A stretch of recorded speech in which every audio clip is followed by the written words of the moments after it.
Hi, I'm Helena Alegre. I'm a sculptural jewelry artist turned visual artist. I paint seascapes, especially atmospheric abstract seascape.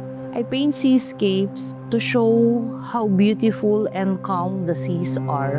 It makes us appreciate the beauty of the nature because it gives us oxygen, food, and life itself.